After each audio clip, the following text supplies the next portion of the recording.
having a problem with science. Can you help me?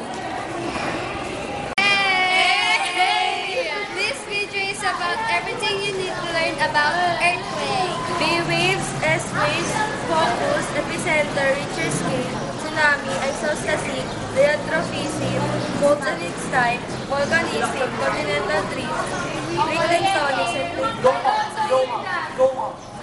waves are type of body wave called seismic waves in seismology that travel through a continuum and are the first wave from an earthquake to arrive at seismograph.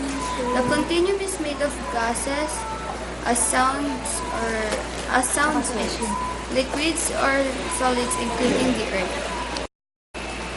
S waves or shear waves is a seismic body wave that shakes the ground back and forth perpendicular to the direction the wave is moving is. The example of S waves are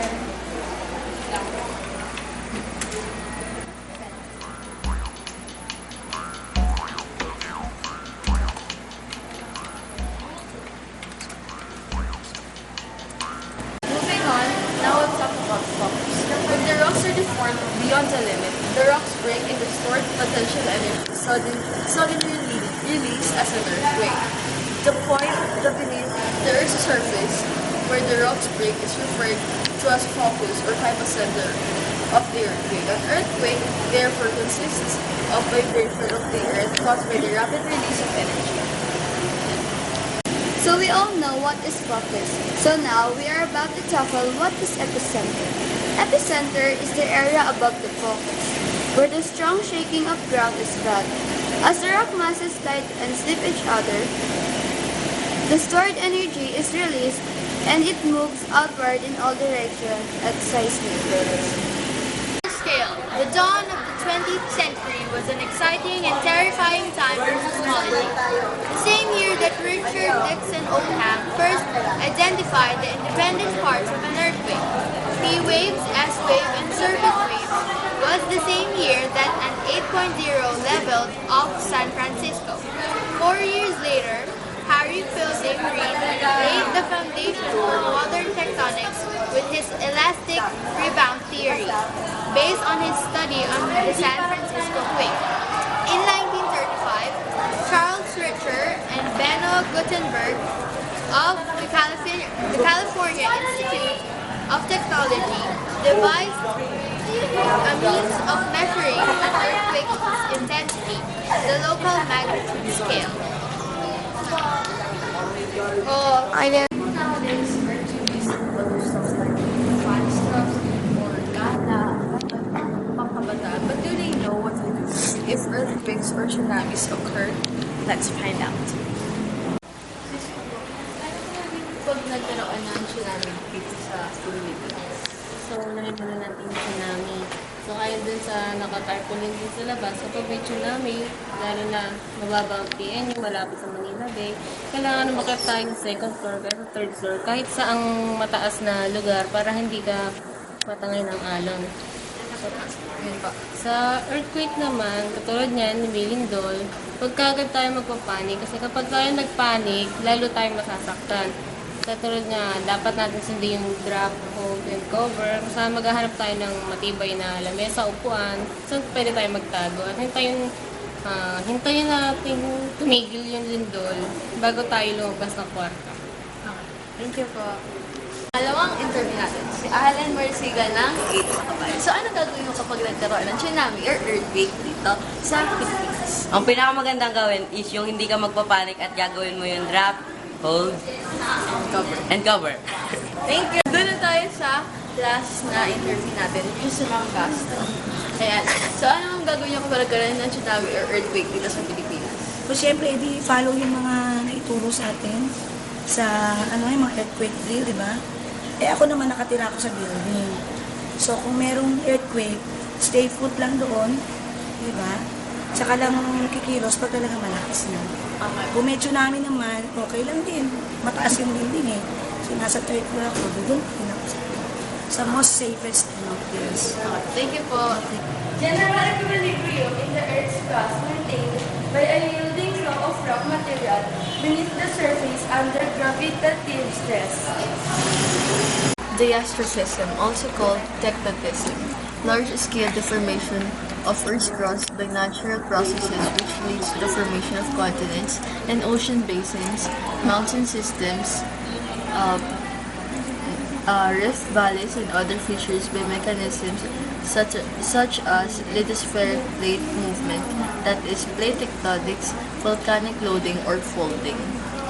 What is fault? Faults are rocks, fractures where a block of rocks moves with respect to another, caused by forces which may be vertical or inclined at an angle.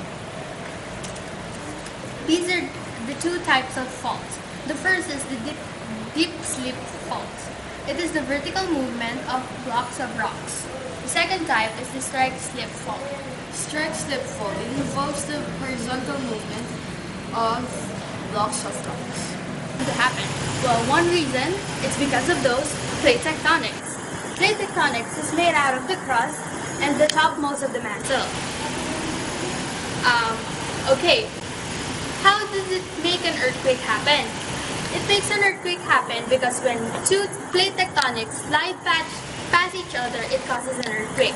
How does a plate tectonic move? It's because of molten lava in the bottom of the earth. This molten lava causes a chain reaction that moves the plate tectonics. That's why it moves. And when it moves in different directions. And when two plate tectonics slide past each other, it causes a vibration, and that vibration is called the earthquake. Okay, when we were elementary, we discussed about the Pangaea continent, the continental drift theory, and this is a video that will somehow explain what really happened.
Plate tectonics are plate boundaries. It is apparent that most of what we observe on the surface of the Earth and at shallow depth is related in some way to plate tectonics.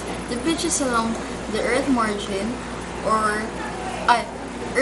of North America are the result of weathering, erosion, and breakdown of huge mountain range over the last 300 years. How about volcanism? Volcanism is any various processes and phenomena associated with superficial discharge of molten rock, pyroclastic fragments or hot water and steam, including volcanoes, geysers, and formations. Okay, last question. What is more dangerous, an earthquake or a tsunami? Earthquake.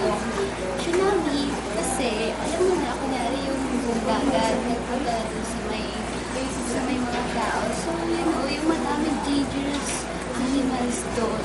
Ikaw na. Earthquake. Earthquake kasi alam mo natin na yun yung pinaka-common na nangyari dito sa Pilipinas at sa ibang bansa. Tapos kasi kapag earthquake, sakop buong area, for example sa Manila nagkaroon ng earthquake, sakop buong Manila. Sakop buong Manila ng earthquake. Not like kapag tsunami, yung mga parte lang na malapit sa may mga dagat, yun lang yung maapektuhan. So, bali parang konti lang yung maapektuhan kaysa sa earthquake. Ikaw, I can choose. Give me more reasons. Tsunami. Oh my God.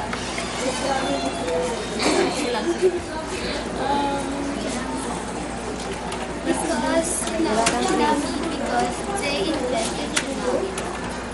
Ano kasi? Okay, this is getting out of hand. Okay, that's all. We hope that this helped you with your science project. Bye-bye! Welcome again. I understand everything now. Thank you.